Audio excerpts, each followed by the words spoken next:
Video on कर लीजिए देवता जी।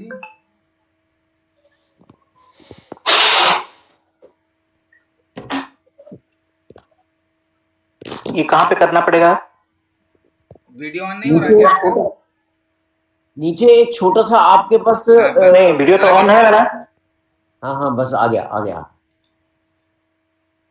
हाँ भगवान दास जी, स्टार्ट करें। हाँ जी, वीडियो ऑन।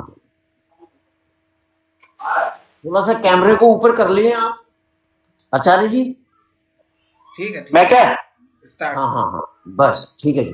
ठीक है। जी हाँ जी जी, बिल्कुल ओके, फर्स्ट क्लास। ठीक है, स्टार्ट करें भगवान दास जी। जी जी जी। आरंभ करें सर। जी आया तो नहीं जी, लिंक तो नहीं आया। अरे आप स्टार्ट करिए, हो चुका है स्टार्ट। अच्छा, नमस्कार। ओम, मैं भगवान दास, दिल्ली कोऑर्डिनेटर ऋषिकुल योगपीठ की तरफ से आप सबका स्वागत करता हूं। और आज हमारा महाशिवरात्रि वाले पर्व पर 1 2 3 यानी कि 143वां सत्र प्रारंभ होने जा रहा है। और आज हमारे बीच हमारे प्रवक्ता उपस्थित हो चुके हैं। इससे पूर्व प्रारंभ करने से पहले हम ईश्वर की वंदना करते हैं। आइए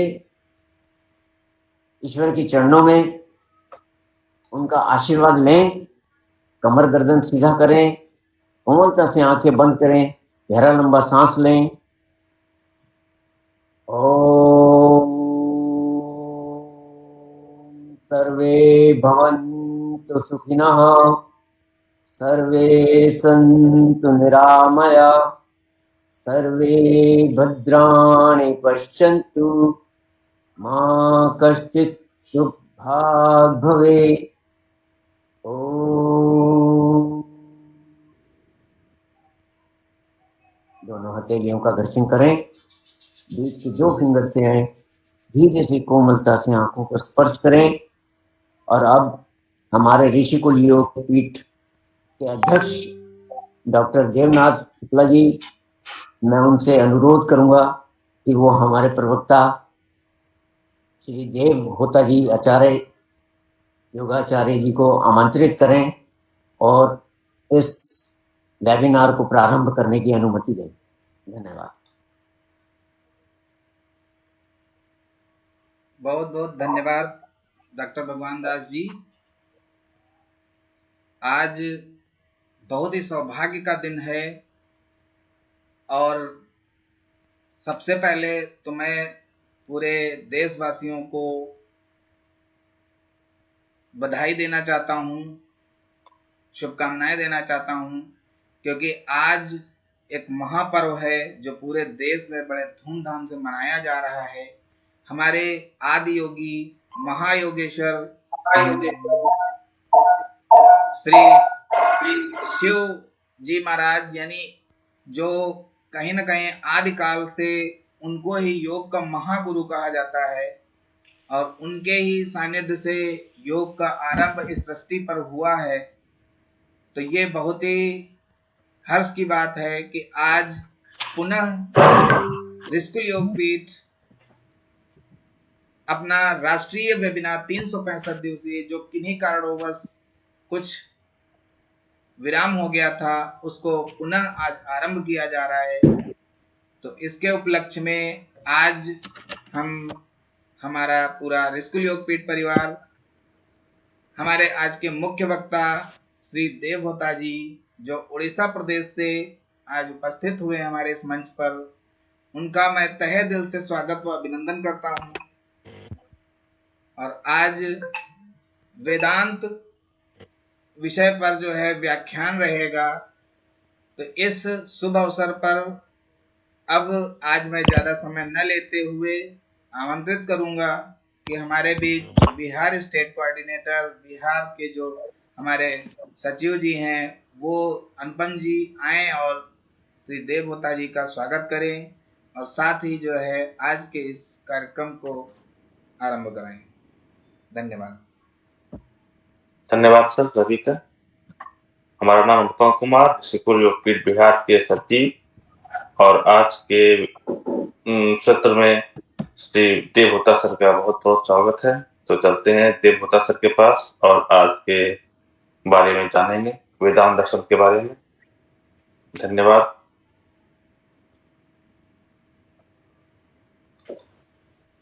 जी, मेरा वॉइस क्लियर है अनुपम जी? बिल्कुल बिल्कुल, वॉइस क्लियर है जी। आज परम सौभाग्य की बात है कि आज का जो पवित्र दिवस है महाशिवरात्रि, उस पे वेदांत के बारे में बोलने का सौभाग्य मिला है अपने को।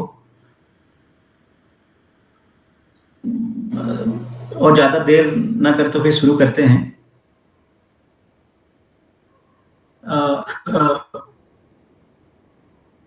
बोला जाता है शिवरात्रि में शिवोहम शिव स्वरूपम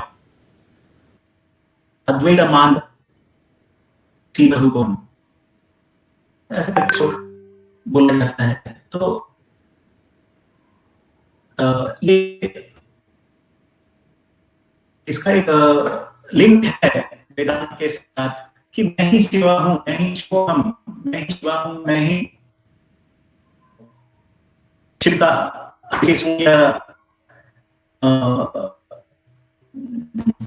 को हम लोग परमात्मा बोलते हैं, मैं ही वही परमात्मा हूं, ऐसा करके बोला जाता है। तो आज का जो विषय है वेदांत, पहले तो वेद के बारे में हम लोग थोड़ा समझते हैं, उसके बाद ये बहुत गहरा और बहुत बड़ा चैप्टर है।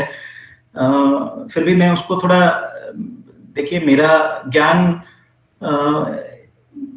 जो भी मैं इसके वेदांत के बारे में जो जितना भी ज्ञान मैं पढ़ा हूँ या जितना भी ज्ञान को एकत्रित किया हूँ, वो हर तरफ से असंपूर्ण है, मतलब कंप्लीट नहीं है।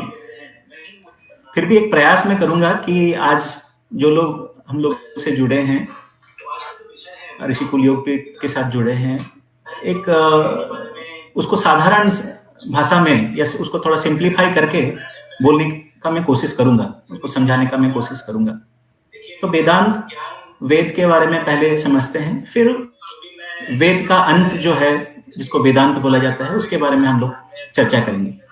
देखिए वेद क्या है, वेद जो है वो हम लोग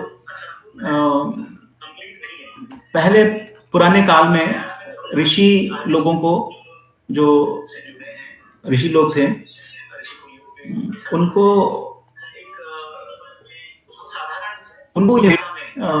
ये नॉलेज उनको मिला था।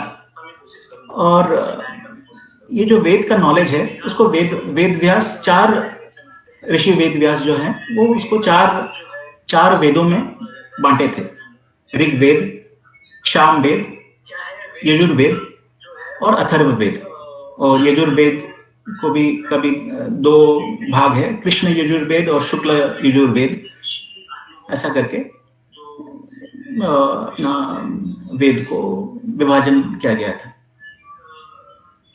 अभी वेद में क्या है, वेद के अंदर ज्यादा करके कर्म कांड के बारे में डिस्कशन किया गया है। कर्म कांड मतलब जो पहले ऋषि लोग जो करते थे कि जो पूजा पाठ करते थे, पहले का उस जमाने में जो पूजा पाठ था, आज के जमाने में जो पूजा पाठ है उसमें थोड़ा अंतर था। आज के जमाने में जैसे मंदिर है या कोई हम लोग जैसे कोई मूर्ति पूजा करते हैं, उस जमाने में वैसा मूर्ति पूजा या मंदिर का पूजा पाठ नहीं था। उस समय में ज्यादा करके ये जो यज्ञ करते हैं, यज्ञ का ज्यादा मान्यता था। उस टाइम में यज्ञ ही कोई पूजा माना जाता था। तो उस समय में जैसे जो यज्ञ होता था उसमें हम लोग, मतलब ऋषि लोग ये जो वेद में जितने सारे मंत्र हैं उसको, जितने श्लोक हैं उसको उच्चारण करके ईश्वर को आवाहन करते थे और उनको भेंट चढ़ाते थे। घी का वेट, या दूसरा बहुत सारे आयुर्वेद जड़ी बूटी पेड़ पौधा का भेंट चढ़ाते थे, और उनको उनसे ये जो पूजा किया जाता था, ये पूजा किया जाता था कुछ पाने के लिए। वो कुछ मतलब सांसारिक भी हो सकता है और उससे परे भी हो सकता है।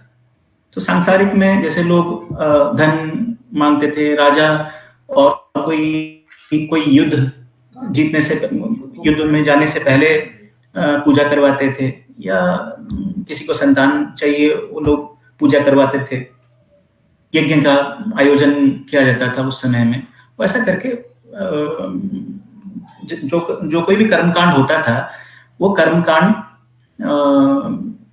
वेद के अनुसार होता था। वेद में जो जितने सारे मंत्र थे उसका उच्चारण करते थे। बहुत सारे विभाजन भी था उसमें, जैसे कुछ लोग आहुति देंगे, कुछ लोग मंत्र उच्चारण करेंगे, मतलब जो ऋषि लोग करेंगे उनके अंदर भी बहुत वैरायटी, मतलब बहुत क्लासेस ऑफ ऋषिज थे। जैसे कुछ ऋषिज लोग खाली मंत्र उच्चारण करेंगे, कुछ ऋषिज लोग आहुति चढ़ाएंगे, और कुछ ऋषिज लोग दूसरा पूजा पाठ करेंगे। ऐसा करके उनमें विभाजन था। तो वैसा करके वो लोग करते थे। और ये कर्मकांड जो करते थे, ये जैसे मैं बताया कि कुछ पाने के लिए भी होता था, या उससे परे भी जाने के लिए, मतलब जैसे संसार पूरा जगत का भलाई के लिए भी किया जाता था, और जैसे ज्ञान के लिए भी किया जाता था, या मोक्ष प्राप्ति के लिए भी किया जाता था। और ऐसे करके जो फिर उसमें बहुत सारे सेक्रीफाइस किया जाता था, मतलब घी वगैरह जैसे मैं बताया वो सब किया जाता था। अब ये सब वेदांत में मतलब ये वेद में इसका सब वर्णन है। इसको छोड़ के अब ये जो है, ये कुछ पाने के लिए, जैसे मैं बताया आपको, कुछ पाने के लिए धर्म अर्थ काम, इसकी पूर्ति के लिए हम लोग उस समय में लोग ये पूजा पाठ वगैरह करते थे। अब इसका जो धर्म अर्थ और काम का जो साइकिल है, मतलब इसका कोई अंत मिला नहीं लोगों को। मतलब ये जितना अर्थ हम लोग कमा लेंगे, उससे ज्यादा हम लोग को जरूरत रहेगा। तो अब जो भी हम लोग उस समय में जो भी लोग पूजा पाठ करते थे धर्म अर्थ और काम के लिए, वो उनको बार बार करना पड़ता था। मतलब कुछ एक राज्य जय कर लिए, एक राज्य के ऊपर विजय हासिल कर लिए राजा, फिर उसके बाद उनका नजर दूसरा राज्य के ऊपर पड़ता था, और उसके लिए भी एक पूजा आयोजन करवाते थे, एक यज्ञ आयोजन करवाते थे, और फिर वैसे करके फिर और एक राज्य जय करने के लिए जाते थे। तो इसका कोई अंत नहीं था। ऐसे ये जो प्रोसेस है, ये एक मतलब वो मेला में रहता है ना, जो जिसमें घोड़े के ऊपर बच्चे बैठते हैं और वो घूमता रहता है, वैसे उसी टाइप का है। मतलब हम लोग वो घूमते ही रहते थे उस समय में लोग। मतलब उससे और मुक्ति नहीं मिलता था। जाने के लिए भी वेद में कुछ चीज, कुछ ज्ञान की भी चर्चा किया गया है। उसको टेक्निकल लैंग्वेज में वेदांत बोल के बोला गया है। अब वेदांत क्या है? वेदांत है वेद का अंत जो है, उसको वेदांत बोला गया है। अब वेदांत, ये वेद का अंत मतलब वेद का लास्ट, मतलब फिजिकली एंड का बात नहीं है।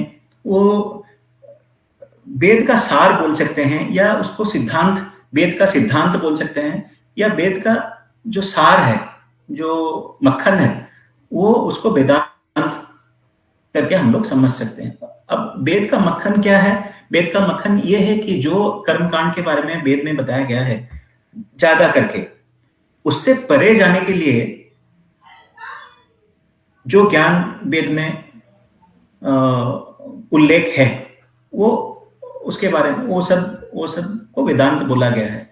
अब वो क्या है?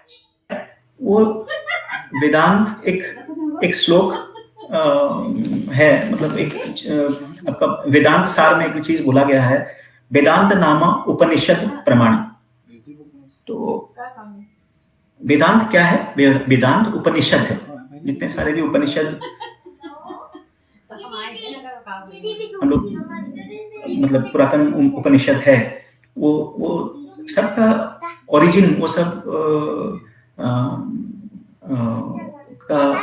वो सब वेद का अंश है। अब एक मुक्ति को उपनिषद है जिसमें बहुत सारा उपनिषद का लिस्ट दिया गया है। वो मुक्ति को उपनिषद में कैसे मुक्ति प्राप्ति होगी उसके बारे में आलोचना करते हुए बताया गया है। जो काम एक काम मांडुक्य उपनिषद से नहीं हुआ, या किसी का काम मांडुक्य उपनिषद से नहीं हुआ, या वो उसको उससे उसका मुक्ति प्राप्ति नहीं हुआ, वो उसको उससे उसका काम बना नहीं, तो फिर और 10 उपनिषद के बारे में मुक्ति को उपनिषद में वर्णन है।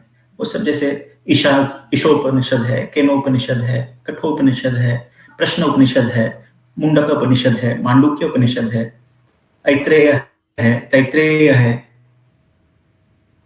छांदोग्य उपनिषद है, बृहदारण्यक उपनिषद है। ऐसे करके ये 10 उपनिषद 10 हुआ ना, ईशो, केनो, कठो, प्रश्न, मुंडक, मांडुक्य, ऐत्रेय, तैत्रेय, छांदोग्य और बृहदारण्यक। ऐसे करके 10 उपनिषद के बारे में वहां पे वर्णन किया गया। अब जिनका काम इससे भी नहीं बने तो फिर वो 100 उपनिषद का लिस्ट वहां पे दिया गया है कि वो सब उस ज्ञान के अंदर डुबकी लगाने से फिर किसी का बेड़ा पार होगा। ऐसा करके उपनिषद का जो उपनिषद को ही वेदांत बोला गया है, वेद का अंत बोला गया है। अब उपनिषद, ये जो वेदांत है, वेदांत एक फिलॉसफी जो है वो अब वो आया कैसे? ये फिलॉसफी, वेदांतिक फिलॉसफी एक फिलॉसफी है, एक दर्शन शास्त्र है। हम लोग का हिंदू धर्म में एक प्रस्थानत्रयी करके बोला गया है। उपनिषद, भगवत गीता और ब्रह्मसूत्र, ये तीनों को प्रस्थानत्रयी बोल के बोला गया है। ये तीनों को महान ग्रंथ बोल के मान्यता दिया गया है। अब ब्रह्मसूत्र जो है वो वेदांत का ओरिजिनल टेक्स्ट है। मतलब वो ब्रह्मसूत्र जो ऋषि बादरायण व्यास जो ब्रह्मसूत्र रचना किए थे, वो उसको वेदांत का ओरिजिनल टेक्स्ट बोल के माना गया है। अब ये जो वेदांत का ओरिजिनल टेक्स्ट बादरायण व्यास जी ने रचना किए, उसका इंटरप्रिटेशन, उसको मतलब परवर्ती समय में उसका आलोचना हुआ है, या उसका जो इंटरप्रिटेशन हुआ है बहुत कोई ऋषि लोग किए हैं। जैसे शंकराचार्य जी ने उसका इंटरप्रिटेशन करके एक शारीरिक मीमांसा भाष्य वो रचना किए, जो कि अद्वैत वेदांत जो स्कूल है, अद्वैत वेदांत स्कूल का उसी से शुरुआत होता है। तो अद्वैत वेदांत शंकराचार्य जी का जो इंटरप्रिटेशन था वेदांत के बारे में, या वेदांत का जो मेन टेक्स्ट है जिसको ब्रह्मसूत्र बोला गया है, ब्रह्मसूत्र के बारे का जो इंटरप्रिटेशन शंकराचार्य जी ने किया, उसको वो फिर आगे जाके अद्वैत वेदांत स्कूल का उससे डेवलपमेंट हुआ है। फिर ये लगभग 1400-1500 साल पहले का बात है। शंकराचार्य आज से 1400-1500 साल पहले ये अद्वैत वेदांत स्कूल का डेवलप किए थे। फिर जो शंकराचार्य से 200 साल बाद रामानुजाचार्य बोल के एक आचार्य आए, जो फिर वो फिर इंटरप्रिटेशन किए जो ब्रह्मसूत्र का, वो इंटरप्रिटेशन करके वो जो भाष्य लिखे उसको श्री भाष्य करके बोला गया। उसका जो इंटरप्रिटेशन, जो ब्रह्मसूत्र का जो इंटरप्रिटेशन हुआ उसको श्री भाष्य करके बोला गया। और उनका जो फॉलोअर्स थे, उनका फॉलोअर्स विशिष्ट अद्वैत वेदांत स्कूल करके उनको नामित किया गया है। फिर उससे 200-250 साल बाद एक महर्षि वो माधवाचार्य करके आए। वो फिर द्वैत वेदांत, उनका जो इंटरप्रिटेशन रहा, उनका वो जो भाष्य लिखे, पूर्ण प्रज्ञा भाष्य करके उनका जो भाष्य वो लिखे, वो फिर द्वैत स्कूल का स्थापना हुआ। और ऐसे करके और काफी सारे लोग भी आए जो कि ब्रह्मसूत्र का इंटरप्रिटेशन किए। और एक एक स्कूल वैसा करके शुरू हुआ। मतलब जैसे इनके बाद शंकराचार्य के बाद हम लोग का जो रामानुजाचार्य आए, रामानुजाचार्य के 200-250 साल बाद माधवाचार्य आए।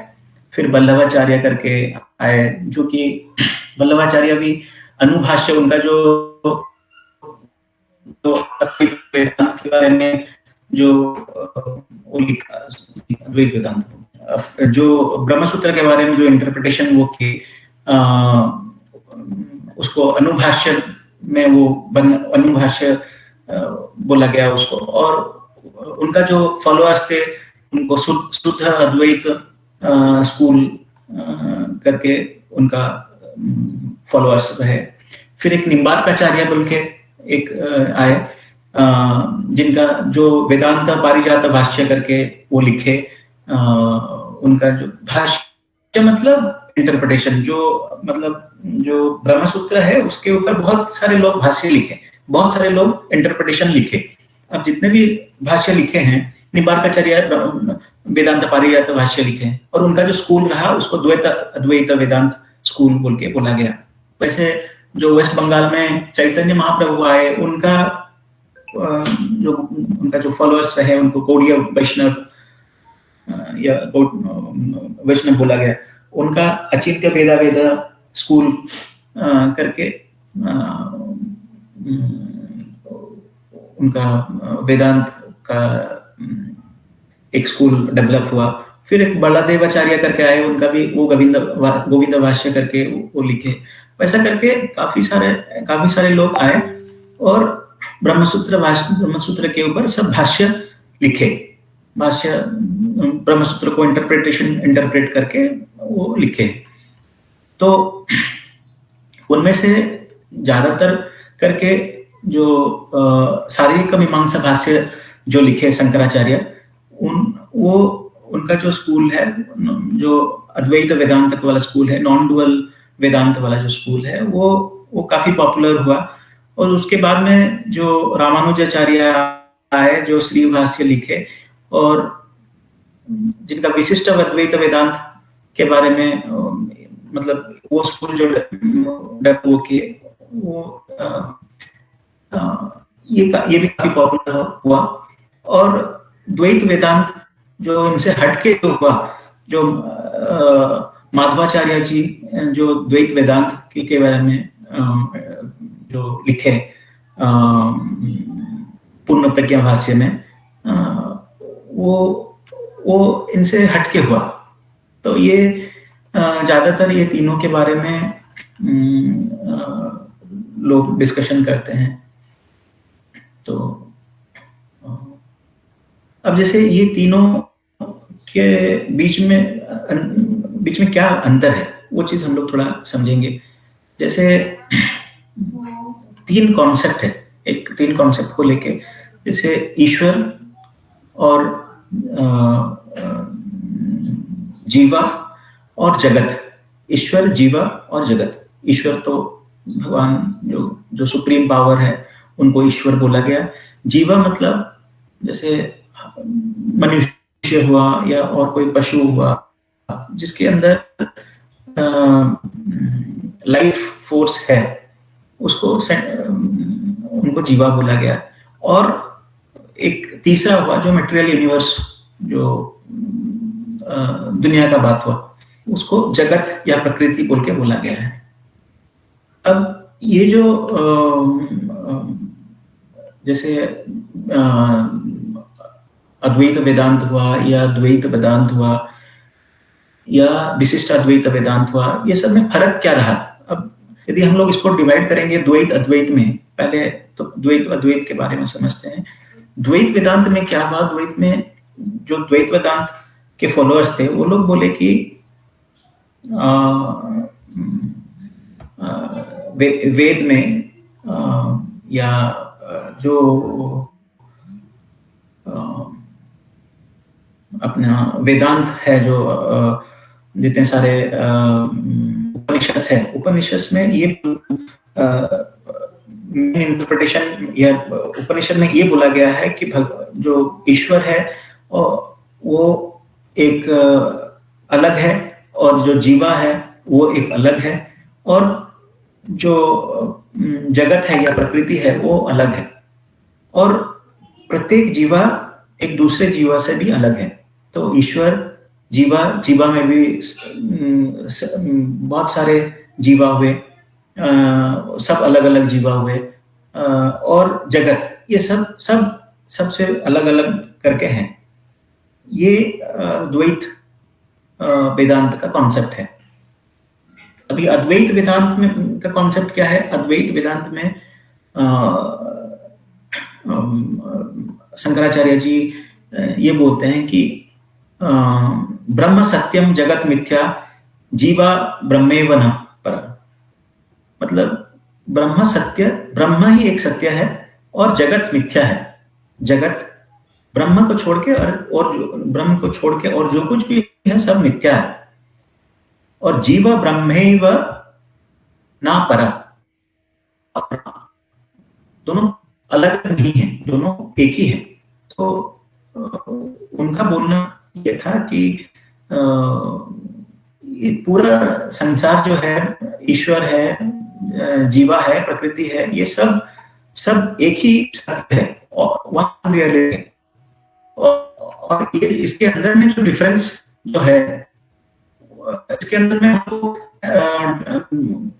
डिफरेंस दिखता है कि ये मनुष्य है, ये पशु है, ये वृक्ष है, ये भगवान कोई अलग है, ऐसा करके हम लोग को सबको दिखता है। बाकी ये डिफरेंस जो है ये माया के कारण है, ये इल्यूजरी है, और ये ज्ञान के अभाव से या ज्ञान इग्नोरेंस के लिए हम लोग को ये अलग अलग सब दिखता है। बाकी सब एक है। उसको उसे जो अद्वैत वेदांत को एक दूसरा नाम भी हुआ केवल अद्वैत वेदांत। मतलब एक है, सब कुछ एक है। और उसको इनको छोड़ के शंकराचार्य का जो इंटरप्रिटेशन रहा ब्रह्मसूत्र के बारे में, इसको छोड़ के और दूसरे जितने भी भाष्य आया, जितने भी लोग ब्रह्मसूत्र को इंटरप्रेट किए, वो सब डुअलिस्टिक, मतलब द्वैत, कुछ हद तक द्वैत हुआ। तो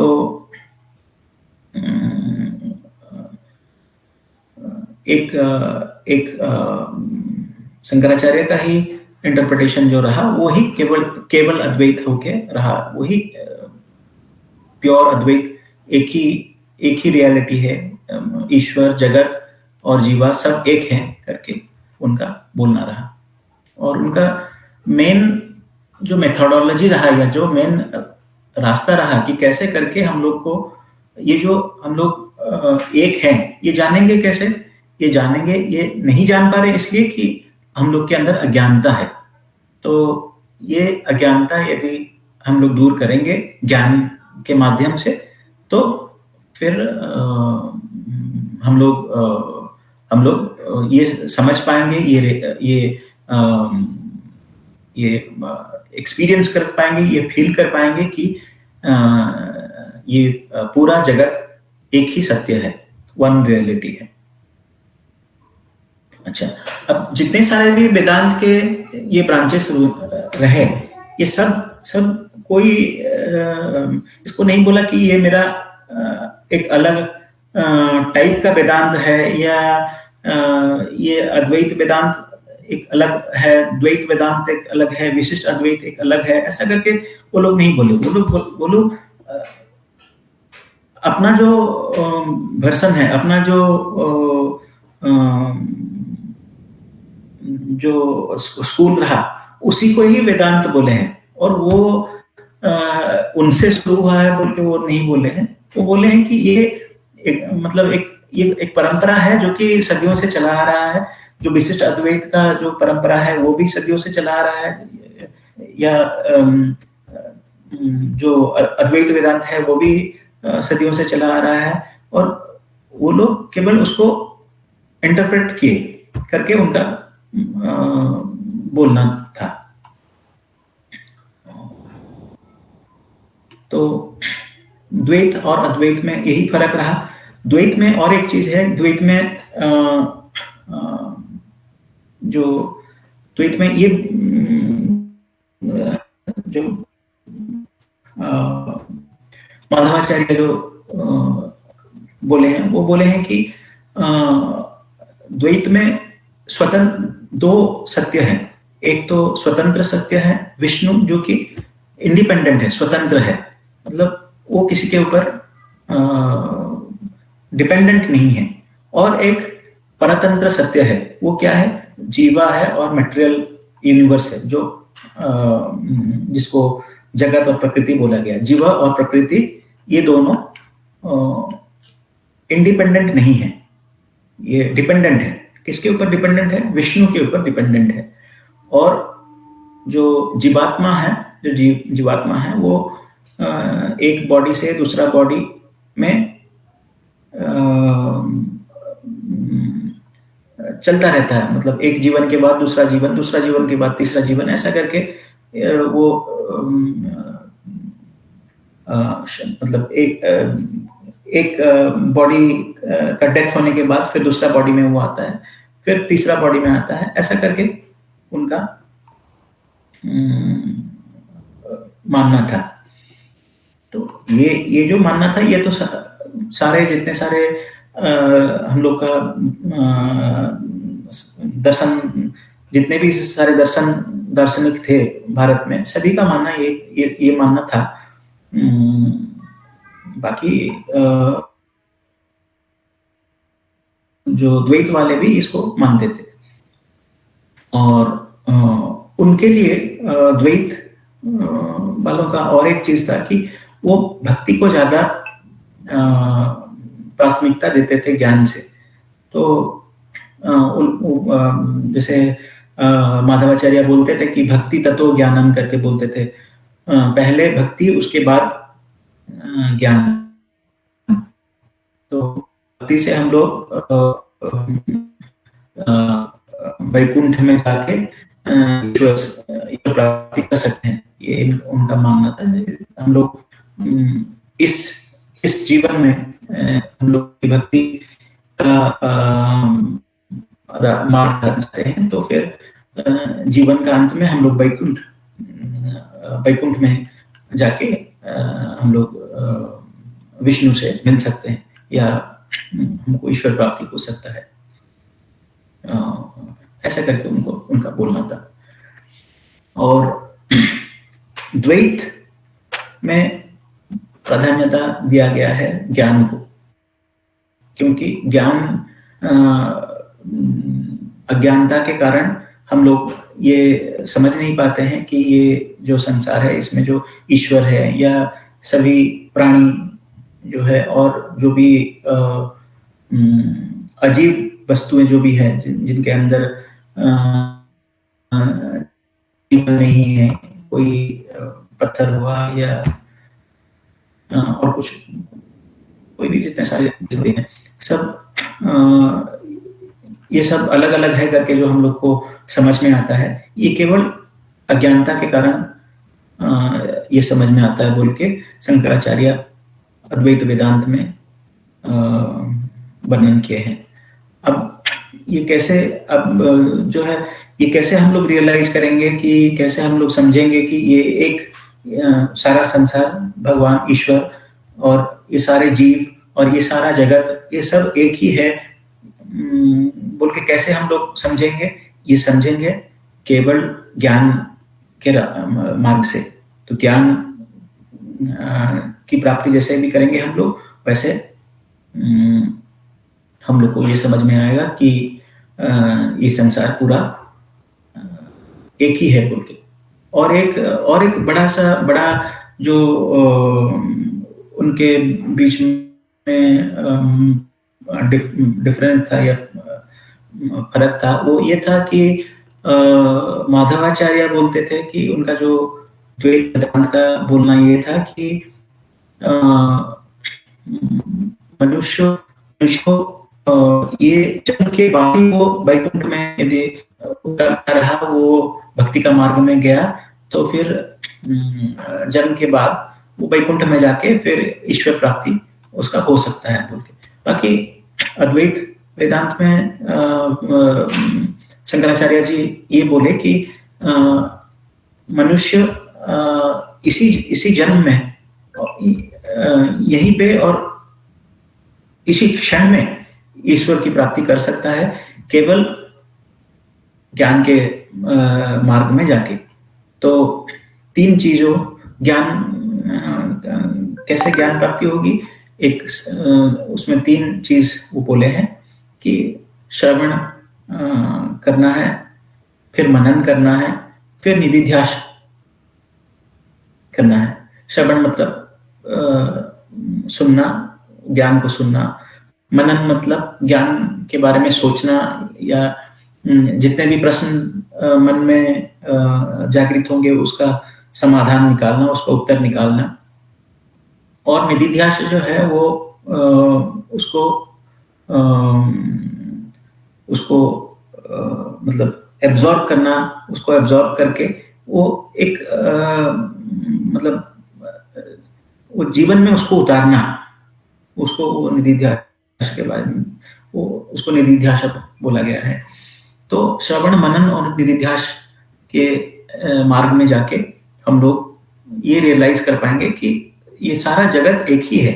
ईश्वर ये सब में ईश्वर है, या ईश्वर और जीवा में कोई अंतर नहीं है, या ईश्वर और कोई जो जगत में जो जितने सारे भी चीज हैं वो सब एक ही चीज है, एक ही है बोल के हम लोग फिर उससे समझ पाएंगे। और माधवाचार्य का जो द्वैत वेदांत था वो उसमें भगवान को हम लोग वो भक्ति मार्ग था, बाकी ये ज्ञान मार्ग था। इनका जो अद्वैत वेदांत है ये ज्ञान मार्ग था। उसमें कुछ चीज हम लोग को मानना पड़ता था, जैसे ईश्वर है और उनको भक्ति करेंगे करके हम लोग ईश्वर का एग्जिस्टेंस को हम लोग बिलीव करते थे या वो मानते थे। परंतु अद्वैत वेदांत में कुछ मानने का चीज नहीं। शंकराचार्य बोले कि ये हम लोग थ्रू नॉलेज एक्वायर करके हम लोग ये समझ पाएंगे कि ये सब एक चीज है करके। Through investigation, through knowledge through study करके हम लोग ये धीरे धीरे हम लोग समझ पाएंगे कि सब एक है। और ईश्वर प्राप्ति, ब्रह्मन को रियलाइज करना, सेल्फ रियलाइज करना या ब्रह्मन को रियलाइज करना, ये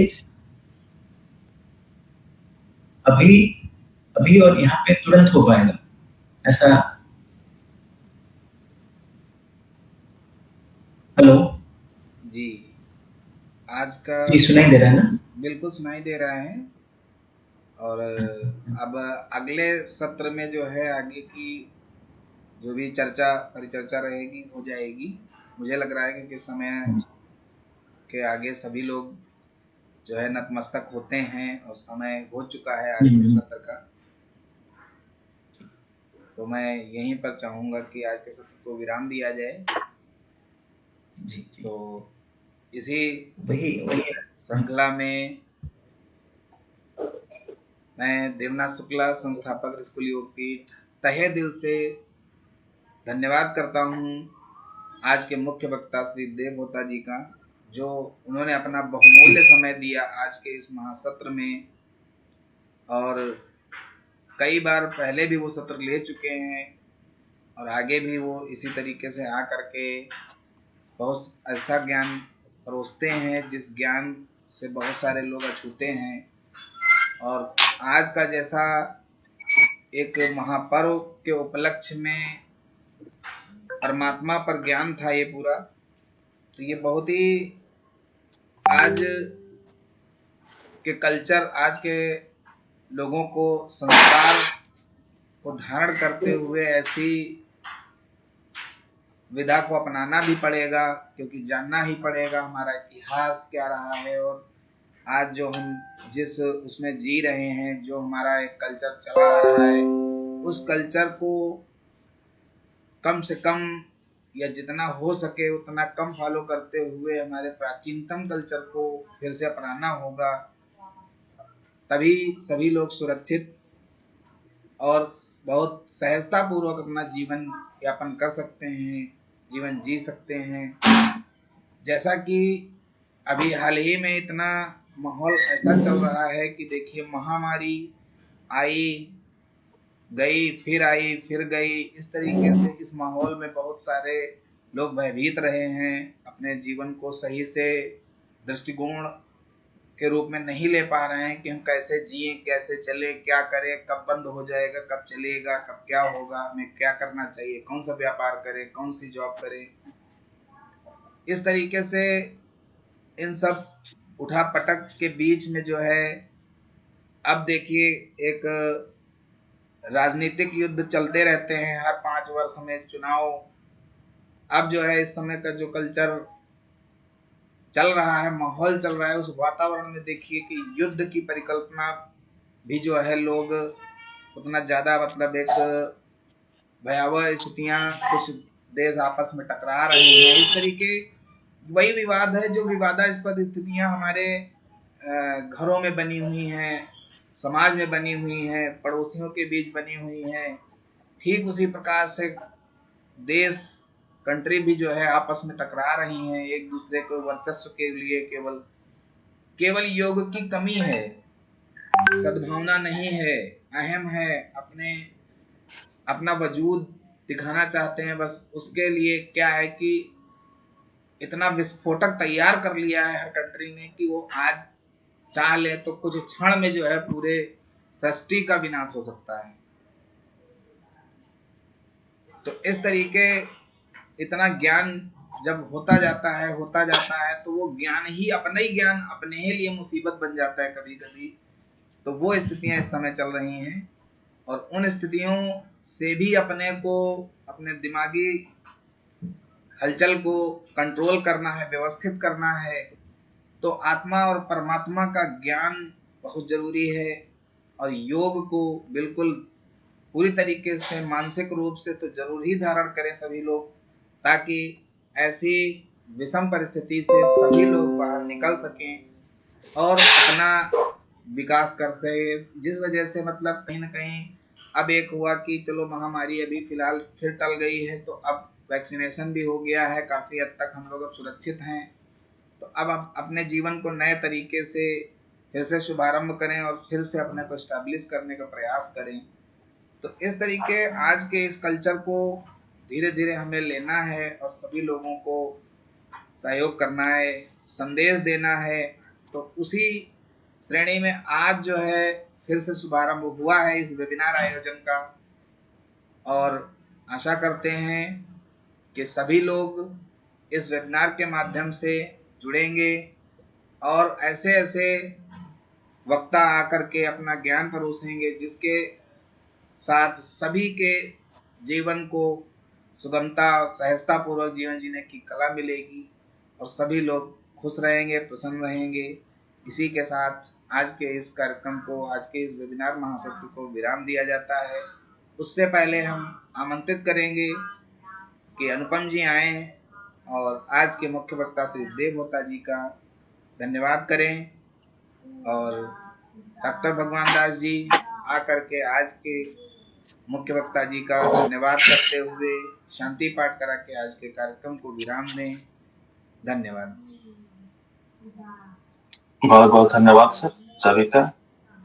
और आज के सत्र में श्री देवहोता सर का बहुत बहुत धन्यवाद करना चाहेंगे, जो सर आए और अपना एक अच्छा ज्ञान हम लोग को बांट के चले गए। धन्यवाद सर।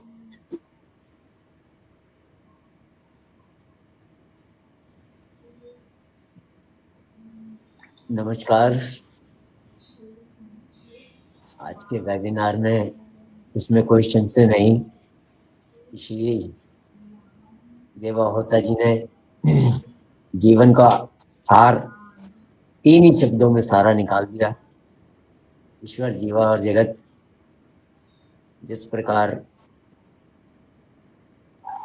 हमारे सृष्टि के अंदर इससे कुछ अछूता नहीं रहा, और मैं हार्दिक धन्यवाद देता हूँ योगाचार्य जी को कि इसी प्रकार इस सत्र का समाज के प्रति ध्यान रखें और ज़्यादा से ज़्यादा अपने अनुभव से हमारे साधकों को, हमारे स्टूडेंट को इस मार्ग पर चलने की प्रेरणा देते रहें। इसी के साथ आज का सत्र हम शांति पाठ से विराम देते हैं। जी, ये परम सौभाग्य है। आइए कमर गर्दन सीधा करें, कोमलता से आंखें बंद करें और गहरा लंबा सांस लें। ओम यो शांति अंतरिक्षं शांति पृथ्वी शांतिरापा शांतिरोषधया